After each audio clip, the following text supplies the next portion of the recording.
It's funny how a life-changing moment can start with something as simple as grabbing a set of car keys. Natalie was in one of her typical morning rushes. She had this habit of overloading her mornings, trying to answer emails, pack her bag, and finish her coffee all at once as if she could bend time through sheer willpower. I was finishing my own coffee, leaning against the kitchen counter, watching the usual chaos unfold. "Babe, can you grab my keys?" she called out, slightly breathless. "They're in my purse. Back pocket, I think." An innocent enough request. One I'd done 100 times before. You don't think twice about something like that. She was my wife, after all. 7 years married, 10 years together. We didn't keep secrets. Or at least, that's what I believed. So, without thinking, I picked up her bag from the chair. Familiar weight, worn leather, a few scuffs on the sides where it always bumped into the car door. I reached into the back pocket expecting the cold, metallic jingle of her keys. But that's not what I found. My fingers brushed against a folded piece of paper, thicker than a receipt, stiffer than a note. Instinctively, my thumb and forefinger pinched it, pulling it out slowly. It was a receipt. No big deal, right? Except it was tucked in a way that felt careful. Not like a crumpled gas station receipt stuffed in haste. This was folded, once lengthwise, then again across. Deliberate. I know what you're thinking. This is the part where I should have respected her privacy. Let it be. Grabbed the keys and gone about my day. But come on. Tell me you wouldn't look. You'd at least glance at it. Maybe it was important. Maybe she needed it for something. That's what I told myself as I unfolded it. At the top, in bold serif letters, was a logo I'd never seen before, the Fine Taste Market. Never heard of it. Underneath, a neatly printed address in small font, some street in a small town outside of Columbus, Ohio. A blip on the map. Not a place we ever had reason to go. My eyes skimmed down to the date. 2 weeks ago. Thursday. That's when it hit me. 2 weeks ago, on a Thursday, Natalie had told me she was staying late at the office, working on a report for some last-minute deadline. She'd even sent me a photo of her laptop screen, a spreadsheet open, coffee cup in hand, captioned, "This night's gonna be brutal." I remember because I had offered to bring her dinner. She declined, saying she was swamped and wouldn't even have time to eat until much later. She came home past midnight, exhausted, makeup smudged, and went straight to the shower. But according to this receipt, she had been nowhere near her office that night. Instead, she'd been at the Fine Taste Market buying a $40 bottle of imported wine, a selection of fancy cheeses, and oddly specific handmade artisan crackers. Stuff that didn't belong in our usual grocery haul. Stuff you pick up for a special occasion. I felt the knot tighten in my stomach. This wasn't adding up. We're not foodies. We're not the type to go out of our way for boutique markets. A Whole Foods trip was already stretching it for us. So why drive out to some tiny, out-of-the-way place more than an hour from home on a random Thursday night? Why lie about it?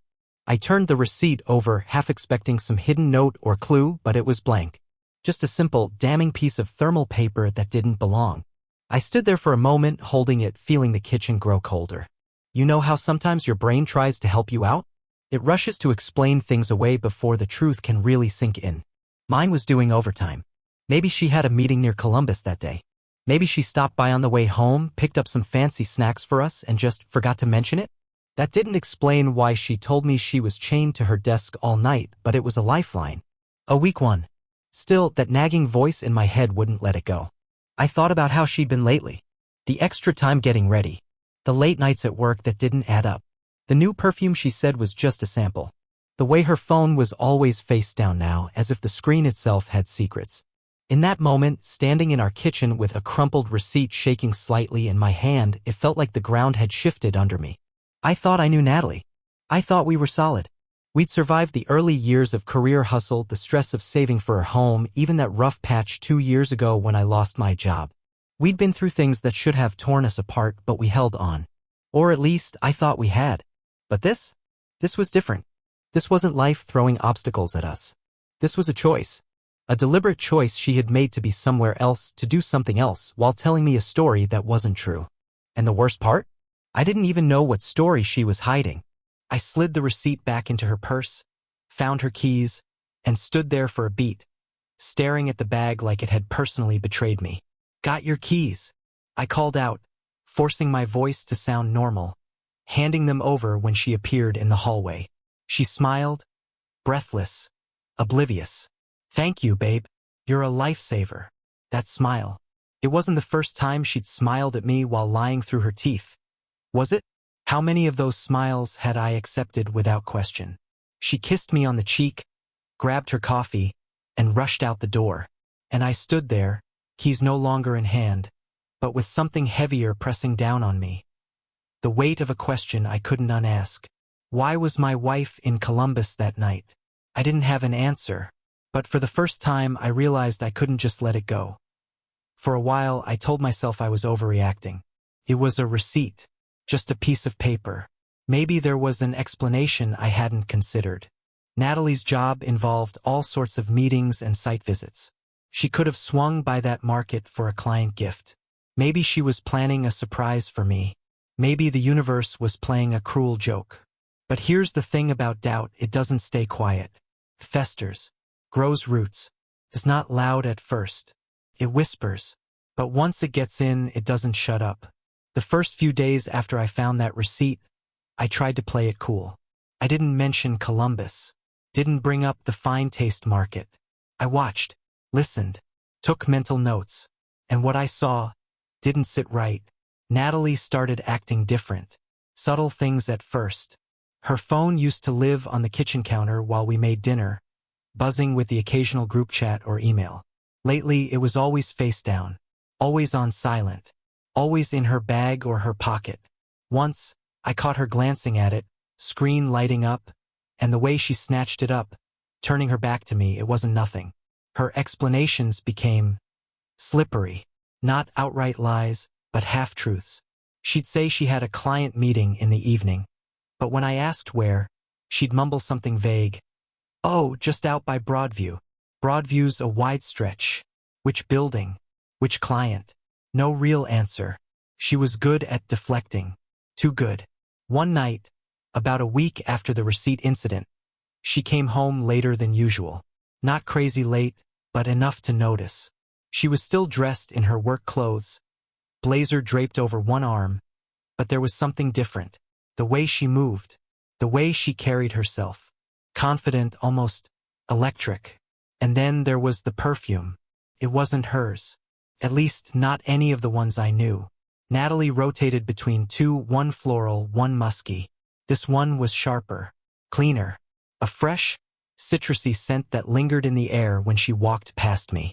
When I asked if she got a new perfume, she smiled, too fast, and said, "Oh yeah, a sample from a coworker. Thought I'd try it." She never wore samples. Natalie was picky about her scents. She'd spend hours testing perfumes before committing. This wasn't like her. Still, I nodded, pretending to believe it. But inside, that whisper of doubt was getting louder. I started noticing patterns. Her workdays got longer. There was always some reason why she couldn't make it home for dinner. Client calls, reports, team meetings, always something. And every time I asked for details, she'd give me that same vague smile, that same practiced tone. "You worry too much," she'd say, laughing it off, brushing her fingers down my arm as if that would erase the questions in my head. I didn't recognize her anymore. Or maybe I was seeing the real her for the first time. One night after she went to bed early, too early, I found myself sitting alone in the living room, staring at her purse on the chair. I wasn't proud of it, but I couldn't help myself. I checked again. The receipt was gone. Maybe it was coincidence. Maybe she cleaned out her bag. Or maybe she knew I had seen it. That night I barely slept. The next morning, Natalie was already dressed when I got up. She had coffee made, the table set, her smile plastered on like everything was fine. "I've got a breakfast meeting today," she said cheerily. "Might be late getting home." Another meeting. Another day of vagueness. I wanted to ask more. Wanted to push. But I could already feel how that would go. She'd dodge. She'd spin. And I'd end up feeling like the bad guy for even asking. So I smiled. I nodded. And inside something cracked. It wasn't just the suspicion anymore. It was the loneliness. The slow, suffocating realization that I was starting to feel like a stranger in my own marriage. Our home, once filled with casual affection, had become cold. Conversations were surface level. Kisses were perfunctory. Touches were brief, polite. We moved around each other like roommates who used to be close. One evening, I decided to test something. As we were cleaning up after dinner, I casually mentioned that I had some free time coming up. That maybe we could take a weekend trip. Get out of town. Just the two of us. Her reaction was immediate. Not anger. Not excitement. But discomfort. She smiled too wide, too forced. Babe, that sounds great, but with work right now? Probably not the best timing. Maybe next month. Next month. Always later? I didn't press it. I just filed it away. That same night, she got a text while we were watching TV. I saw her glance at her phone, then get up abruptly, muttering something about needing to check on an email. I followed a few minutes later, quiet, careful. She was in the kitchen, hunched over her phone, typing quickly, her brow furrowed. She didn't see me. And for a moment, I saw her for what she had become, someone who was carrying a secret too big to share, too toxic to admit. I didn't confront her. Not yet. But the trust? It was already bleeding out. Over the next few days, I kept my distance emotionally, even as I played the role of the supportive husband. I watched her closely. Every excuse, every late night, every phone call that ended too quickly when I entered the room, it all stacked up like bricks in a wall between us. One night, lying awake in bed beside her, listening to her steady breathing, I realized something brutal. I wasn't angry. Not yet. What I felt was worse. I felt invisible. And that's when I knew this wasn't something I could ignore anymore. This wasn't my imagination. This wasn't a misunderstanding. Natalie was hiding something from me. Something real. And no amount of pretending would make it go away. I needed to know the truth. But more than that, I needed to be ready for it. It's strange, the things you tell yourself when you don't want to believe the obvious. For weeks, I'd been building a case in my head, stacking doubts like puzzle pieces, but refusing to look at the full picture. I kept hoping I was wrong. That it was paranoia. That maybe Natalie was just going through a rough patch, a stressful season at work, a midlife drift that had nothing to do with us. But hope can be exhausting when it fights against evidence. That's when I realized I couldn't keep guessing. I needed proof. I needed to stop playing detective with scraps and start facing the facts. That's when I called Ryan. Ryan and I go way back, college roommates, best man at my wedding, the kind of friend who shows up without asking why. After college, he ended up doing private security work, and somewhere along the way, he picked up SK*LLS in surveillance. I never thought I'd need to use those SK*LLS. Definitely not for my own wife. But there I was, sitting in my car outside his apartment, rehearsing how to say it out loud. When I finally told him, he didn't look surprised. He didn't ask me if I was sure. He just gave me a long, measured look and said, "All right. Let's find out." The plan wasn't complicated. Natalie had mentioned a company event coming up, a dinner party for her department, supposedly at a downtown venue. Perfect timing. The night arrived faster than I expected. She got dressed like she always did when she wanted to impress, sleek black dress, subtle makeup, hairstyle just enough to look effortless. She even asked me how she looked. "You look amazing," I said. I meant it. Even then, even with all the doubts swirling in my head, a part of me still wanted her to be innocent. But hope, as I said, is exhausting. I kissed her goodbye, watched her drive off, then texted Ryan, "Game time." He was already in position, parked a block away from our house. I slid into the passenger seat, feeling like I was in a scene I had no business being in. We tailed her at a safe distance, keeping to side streets, using traffic to our advantage. She didn't go downtown. She didn't even get on the freeway toward the supposed venue. Instead, she took a route west, toward Columbus. Not the office. Not the venue. My chest tightened. "She's not going to any work event," Ryan said, stating the obvious. His tone was neutral, but I could hear the edge beneath it. About 45 minutes later, she pulled into a small, boutique hotel. Tucked away, discreet. Not the kind of place for corporate functions. More like the kind of place where people go when they don't want to be seen. Ryan parked 2 blocks away. We watched as she stepped out of her car, adjusting her dress, smoothing her hair. Then he appeared. A man, early 40s maybe, clean-shaven, dressed sharp but casual, like he wanted to look good without trying too hard. He approached her with a familiarity that punched the air out of my lungs. No hug. No kiss. But the way they looked at each other, it wasn't new. It was practiced. Comfortable. That was worse. A hug might have been a mistake. An impulsive act. But this? This was something real. They spoke briefly, too far away for me to hear, then walked inside together. Side by side. Matching steps. Ryan didn't say anything. He didn't need to. I sat there, hands clenched into fists, my mind cycling through every excuse I had ever made for her. Every time I'd looked the other way. Every time I told myself I was imagining things. It wasn't imagination. Natalie was seeing someone else. I thought I was prepared. But watching her walk into that hotel with him, it hit harder than I expected. It was like watching the foundation of my life crack in real time. The woman I'd built my future with had been building something else entirely. Quietly. Carefully. Right under my nose. I've seen enough, I said, my voice barely above a whisper. Ryan nodded. He didn't push me to stay. He knew there was no satisfaction in seeing more. I didn't want to know what room they went to. I didn't want a play-by-play. The truth was enough. On the drive back, the silence was suffocating. Ryan offered to grab a drink, but I declined. I needed space. I needed to be alone with the wreckage. When I got home, the house felt different. Every framed photo, every piece of furniture, it all felt fake. Like props on a stage. Our life wasn't what it appeared to be. It hadn't been for a while. That night, I didn't confront her. I couldn't. I lay in bed, staring at the ceiling, listening to the hollow silence of a house that once felt like home. She came back late. Slipped into bed beside me like nothing had happened. Kissed me on the cheek. Told me she was tired. I didn't move. I didn't say a word.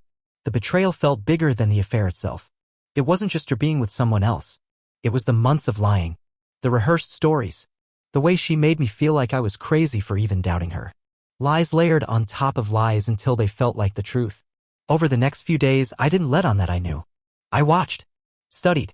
The way she checked her phone when she thought I wasn't looking. The sudden, inexplicable meetings. The hollow affection. It was like watching a performance. And the worst part was realizing she thought I was still buying it. But I wasn't. I was done being the fool. Still, I wasn't ready to explode. I wasn't going to give her the satisfaction of an emotional meltdown. I wanted control. I wanted clarity. So I waited. I watched her weave her stories, knowing full well the truth beneath them. Every time she lied to my face, it only made me calmer. Colder. Detached. This wasn't about saving the marriage anymore. It was about knowing where the cracks really were.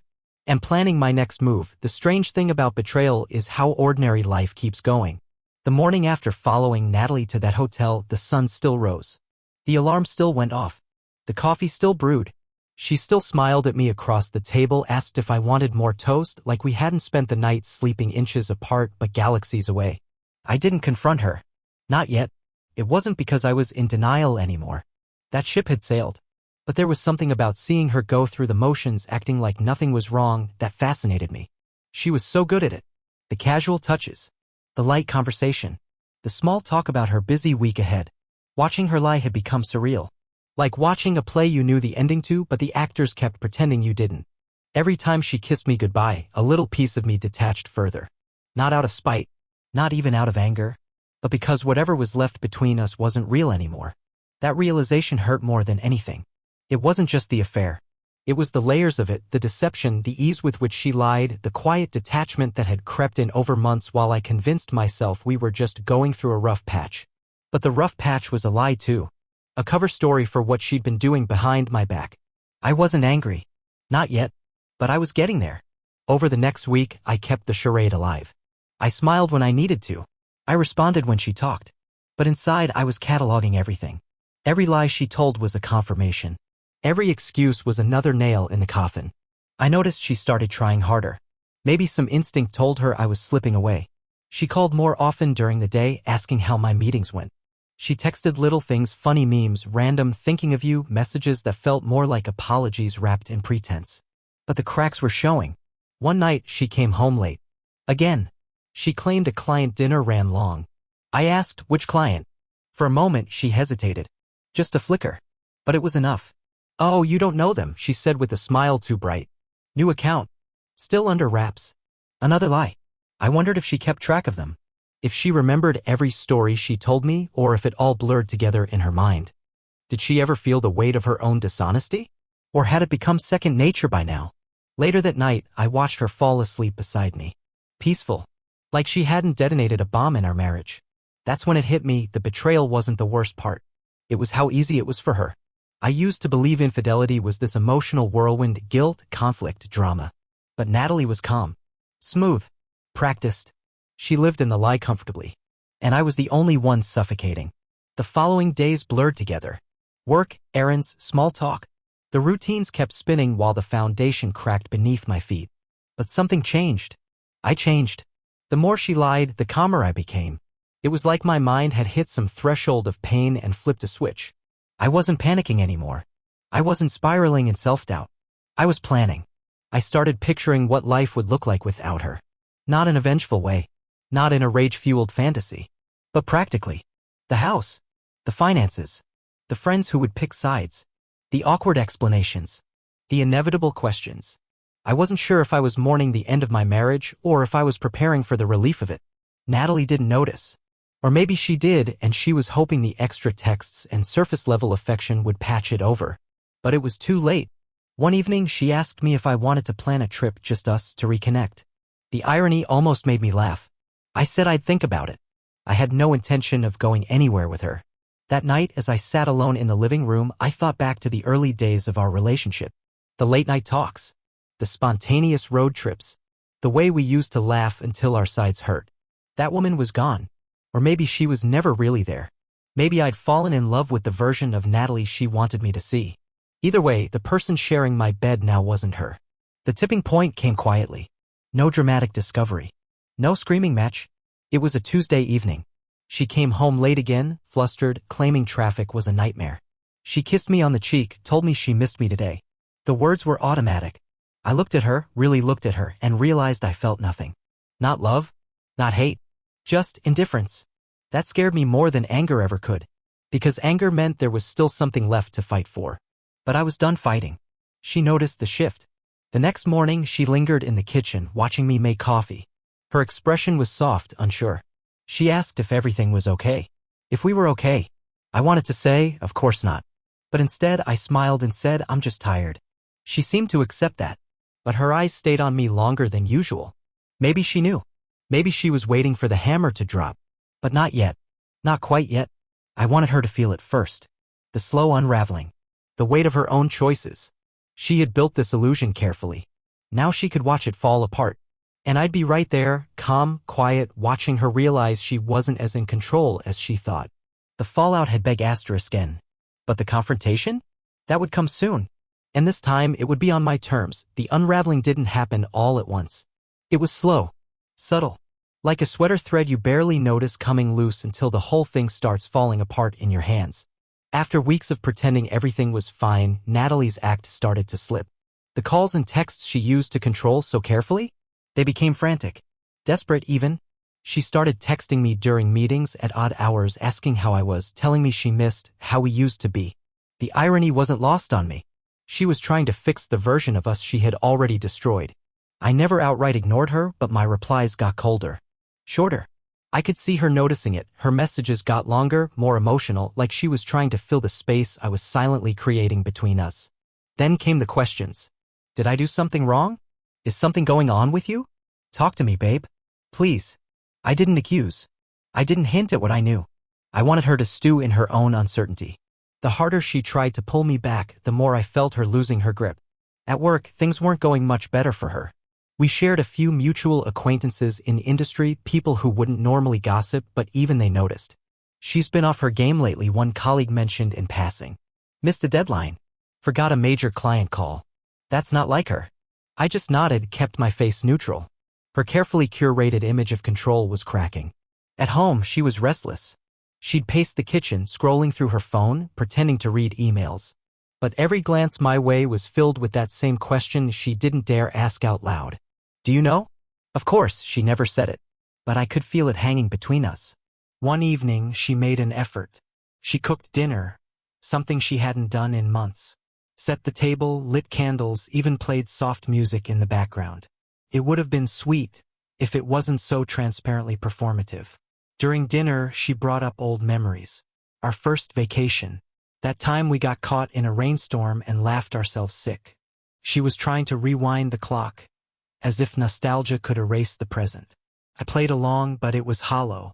After dessert, she reached across the table, took my hand. I know things have been weird between us lately, she said, her voice careful. I just want you to know, I'm here. I'm willing to fix whatever's broken. I looked at her then, really looked, not with anger, not with affection, with detachment. Thanks, I said simply, pulling my hand back. The hurt flashed across her face before she could mask it. She was starting to realize she wasn't the one in control anymore. Days turned into weeks, and her facade continued to crumble. I noticed how often she checked her phone now, not with the sly glances of someone hiding something, but with the anxious urgency of someone waiting for a reply that wasn't coming. I knew what happened. The man she'd been seeing, whoever he was, had pulled away. Affairs are built on secrecy and thrill. When the thrill fades, so does the commitment. Maybe he sensed her world was collapsing. Maybe he never intended to stick around. Either way, he was gone. The timing was poetic. She lost him, and she was losing me too. One night, she came home late again. But this time, there was no excuse. No lie ready on her lips. She looked defeated, like the weight of her own choices had finally caught up to her. She didn't say anything, just went straight to the bedroom and closed the door. I didn't follow. Later, I heard her crying, but I felt nothing. The next morning, she tried to pretend it hadn't happened. She made coffee, offered me a cup with a trembling hand. Rough night, I asked, knowing exactly how that would land. She didn't answer. Didn't need to. At work, her reputation was unraveling. She started missing meetings, fumbling through presentations. The polished professional image she had worked so hard to maintain was slipping through her fingers. I heard whispers. She seems distracted. Not sure what's going on with her. I never added to the gossip. I didn't need to. She was doing it to herself. Our mutual friends noticed too. She started reaching out to them, testing the waters. Has Mark said anything to you? Do you think he's okay? I got wind of it through the grapevine. People were cautious with their words, but the underlying message was clear. She was scrambling, trying to figure out how much of her life was still salvageable. The walls were closing in. Even her lover, mysterious, elusive, had vanished. No more secret meetings. No more client dinners. I didn't know the details, but I could see it in her eyes. She had been left behind. Ironic, isn't it? The woman who built a double life was now watching it collapse, piece by piece, with no one left to lean on. And I felt lighter. It wasn't joy. This wasn't revenge-fueled satisfaction. It was clarity. The weight of her lies no longer sat on my chest. I had carried that burden for months, unknowingly at first, then knowingly in silence. But now, it was hers to carry. I wasn't angry anymore.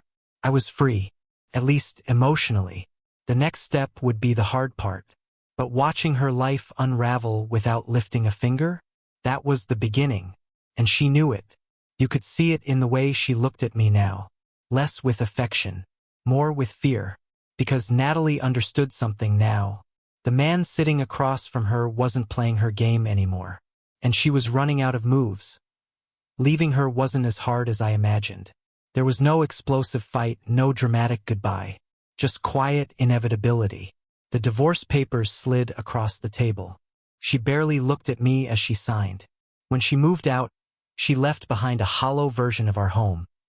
Empty drawers, silent rooms, memories that felt like ghosts.